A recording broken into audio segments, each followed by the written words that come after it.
ഗണപതിക്ക് മാത്രം എന്തുകൊണ്ട് നാളികേരം ഉടയ്ക്കുന്നു എന്ന് നിങ്ങൾക്കറിയാമോ? ദേവന്മാരുടെ അമ്മയായ അതിഥി തന്റെ മക്കളെ ദേവാന്തകൻ എന്ന അസുരനിൽ നിന്ന് രക്ഷിക്കാൻ ശക്തിയുള്ള ഒരു മകൻ വേണമെന്ന് കരുതി ഗണപതി ഭഗവാനെ ലക്ഷ്യമാക്കി കഠിനമായി തപസ് ചെയ്തു. അവരുടെ തപസ്സിൽ സന്തുഷ്ടനായ ഗണപതി ഭഗവാൻ ഒരു കുഞ്ഞായി അവരുടെ മടിയിൽ പ്രത്യക്ഷപ്പെട്ടു. കുഞ്ഞായി വന്ന ഗണപതി ഭഗവാനെ കണ്ട് സന്തോഷിച്ച കശ്യപ മുനി ആ കുഞ്ഞിന് മഹോൽകടൻ എന്ന് പേരിട്ടു. മഹോൽകടൻ എന്നാൽ വളരെ ശക്തിയുള്ളവൻ എന്നർത്ഥം. അങ്ങനെ ഭഗവാൻ കശ്യപ മുനിക്കും അതിഥിക്കും മകനായി വളർന്നു.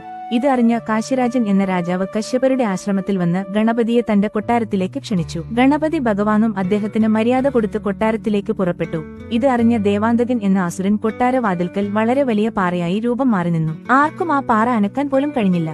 സത്യം മനസ്സിലാക്കിയ ഭഗവാൻ കാശിരാജനോട് 108 തേങ്ങകൾ എടുത്തുവരാൻ ആവശ്യപ്പെട്ടു. അങ്ങനെ ഭഗവാൻ എല്ലാ തേങ്ങകളും ആ പാറയുടെ മേലെറിഞ്ഞ് ആ പാറയെ ഉടച്ച് അസുരനെ വധിച്ചു. അന്നുമുതൽ ജനങ്ങൾ ഗണപതി ഭഗവാനെ പ്രാർത്ഥിച്ചു നാളികേരം ഉടക്കാൻ തുടങ്ങി. കാരണം നാളികേരം ഉടക്കുമ്പോൾ നമ്മുടെ ജീവിതത്തിലെ എല്ലാ ദുഷ്ടശക്തികളും തടസ്സങ്ങളും അനിഷ്ടങ്ങളും നീങ്ങുന്നു എന്ന് വിശ്വസിക്കപ്പെടുന്നു. അതുകൊണ്ട് തന്നെ തേങ്ങ ഉടയ്ക്കുന്നത് ഗണപതി പൂജയുടെ ഏറ്റവും പ്രധാനപ്പെട്ട ഭാഗമായി ഇന്നും കണക്കാക്കപ്പെടുന്നു. ഗണപതി ഭഗവാനെ ഇഷ്ടമുള്ളവർ കമന്റ് ചെയ്യൂ. ഓം ഗം ഗണപതേ നമഃ.